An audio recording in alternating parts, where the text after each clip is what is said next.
트럼프 대통령이 이란 다음의 표적으로 지목한 쿠바에서 공산당 당사의 방화가 발생하자 꽤 빨리 무슨 일이 일어날 것이라며 의미심장한 언급을 남겼습니다. 미국의 석유 금수 조치로 악화된 정전 사태에 분노한 쿠바인들이 공산당 당사에 불을 질렀다고 로이터 통신이 쿠바 국영신문 인바소르를 인용해 보도했습니다.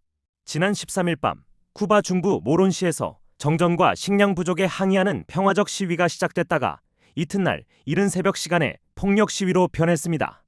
시위대는 현지 당국과 공방을 벌인 후 공산당 모론시당 당사를 상대로 파괴 행위를 저질렀으며 몇몇 사람들이 건물 입구에 돌을 던지고 가구에 불을 질렀다고 신문은 전했습니다. 이에 트럼프 대통령은 15일 저택이 있는 플로리다주에서 워싱턴 DC로 돌아오는 전용기에서 기자들에게 쿠바와 관련해서 꽤 빨리 무슨 일인가가 일어날 것으로 생각한다고 말했습니다. 이번 쿠바 시위에서는 근방에 있는 약국과 시장 등 다른 구경시설들도 공격의 표적이 됐습니다. 쿠바 국영 매체들은 경찰이 5명을 구금했고 주치자 1명이 넘어져 병원에서 치료를 받고 있다고 전했습니다.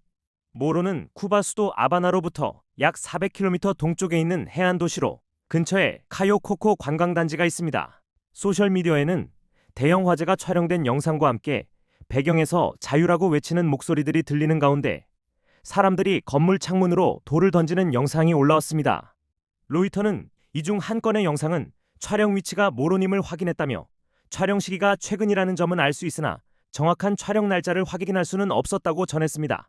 소셜미디어에 도는 영상 중에는 총성이 들린 후에 카메라가 바닥에 쓰러진 사람의 모습을 비추는 것도 있지만 쿠바 국영 매체는 총격으로 다친 사람은 아무도 없다고 보도했습니다.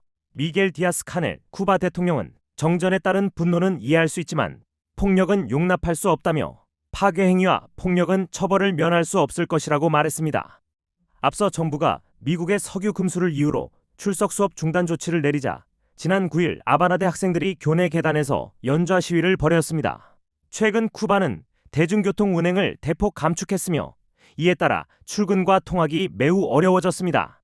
지난주에 아바나에서는 일부 주민들이 장시간 정전에 항의해 솥과 냄비를 두드려 큰 소리를 내는 항의 시위를 소규모로 벌이기도 했습니다. 미국은 올해 1월 니콜라스 마두로 베네수엘라 대통령을 생포해 미국으로 압송한 이래 쿠바에 대한 제재 압박을 강화하면서 베네수엘라산 원유의 쿠바 공급을 차단했습니다. 또 쿠바에 원유를 수출하는 나라들의 고액의 관세를 물리겠다고 위협했습니다.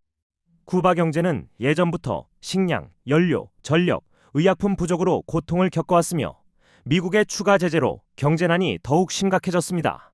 트럼프 대통령은 최근 몇 주 동안 쿠바가 붕괴 직전이며 미국과 협상하고 싶어 한다는 취지의 발언을 해왔습니다. 이에 쿠바 정부는 13일 위기를 완화하기 위해 미국 측과 협상 중이라는 사실을 공개했습니다. 공산주의 국가인 쿠바에서 항의 시위가 열리는 경우는 흔치 않으며 그 중에서도 폭력 시위는 더욱 드뭅니다. 쿠바에서는 2019년 헌법 개정으로 시민에게 시위할 자유가 부여됐으나 이를 구체적으로 규정하는 법률 통과가 지연되고 있어 시위대의 법적 처리부터 불명확한 상태입니다. 트럼프 대통령은 전용기에서 기자들에게 쿠바도 합의를 원한다며 곧 쿠바와 합의를 하거나 무엇이든 우리가 해야 할 일을 할 것이라고 말했습니다. 이어 쿠바와 대화하고 있지만 쿠바에 앞서 이란 문제를 해결하고 있는 중이라고 덧붙였습니다.